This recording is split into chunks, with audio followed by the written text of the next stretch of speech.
like a normal over-under pass. You might be looking for X pass. I come from my underhook here, and I'm looking to get in front of Cameron's knee and set up a over-under pass.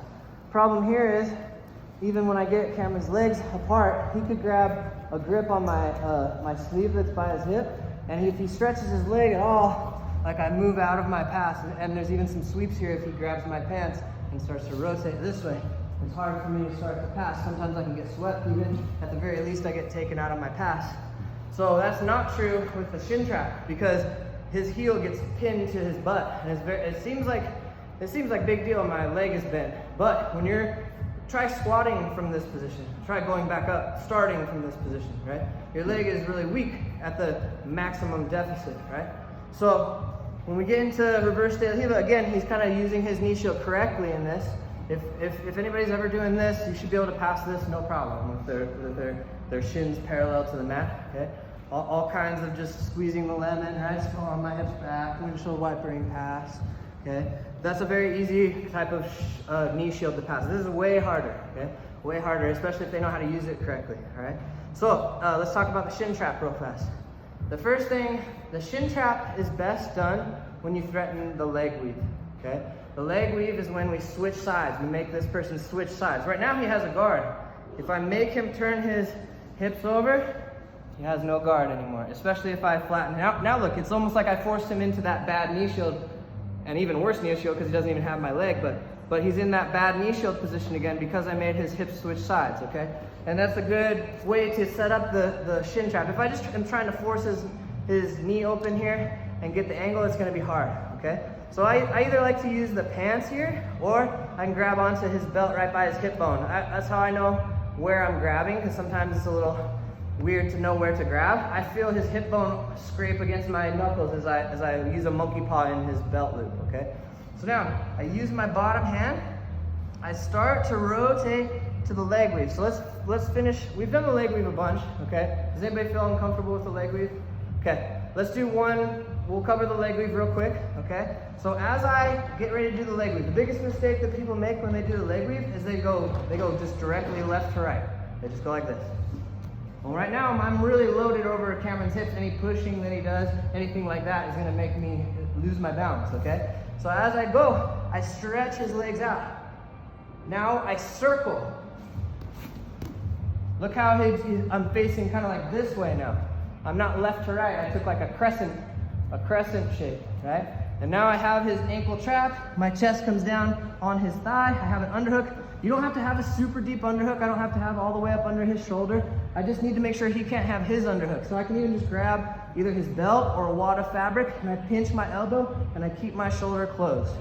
I want to have my ear on his heart because his one defense is to force my head up, not down. He can't push me down because that's just gonna, delay the inevitable. But if he pushes my head up, that's gonna give him enough room to get up on his elbow, start to escape his hips back, and then get his hooks back in front, okay? So we're here. Okay, so notice how I have his legs straightened out. I'll even take a second and walk him a little bit more, okay? I use my free hand to push the knee down. Most of the time, they're gonna be trying to trap your leg by keeping their feet pinched together right here. Because they can't elevate my leg like this. I'm laying on his thigh, it's hard for him to open that hook up.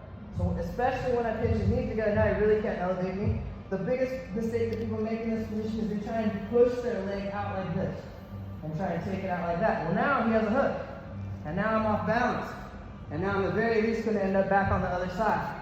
So when I'm here and I'm pushing his knees together, I pin his shins with the inside of my knee. Now I pull my heel to my butt, and it comes off, okay? So get used to using your inside of your knee a lot. Same thing we just did in the leg drag. And look how I scoop up his legs again. I circle to the side.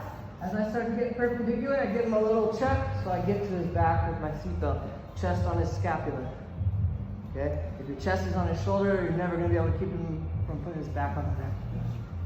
So chest on the scapula. Okay. Is that ringing some bells? Yes, sir. So, now, let's talk about the shin trap real quick. So here, I reach and grab the belt or the pants. I don't teeter-totter left to right. I stretch his hooks out, and then I circle, okay? Let's say though, as I circle, he starts to defend with it. Yeah, he's like opening his knees. Look, now he's putting himself back in the shin trap.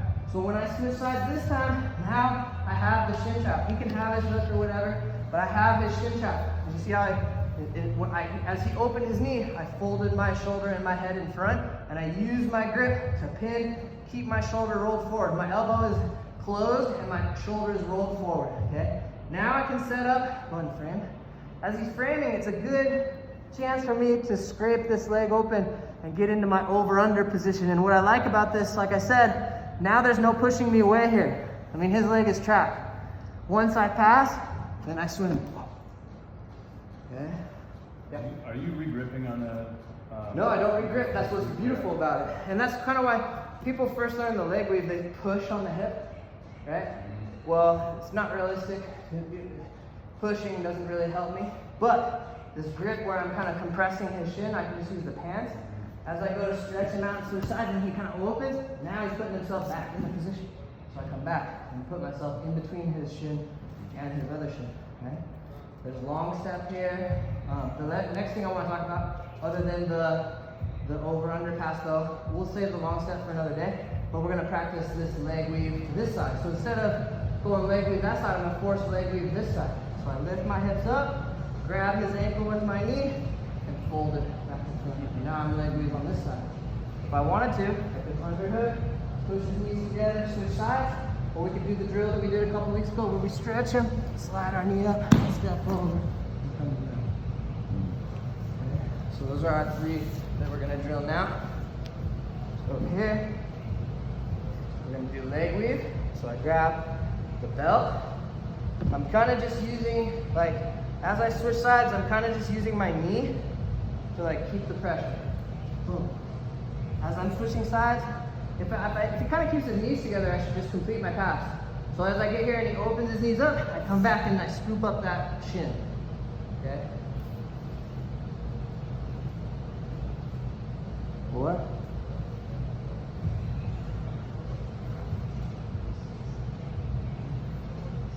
We done? See the last one more time. The last one, yeah.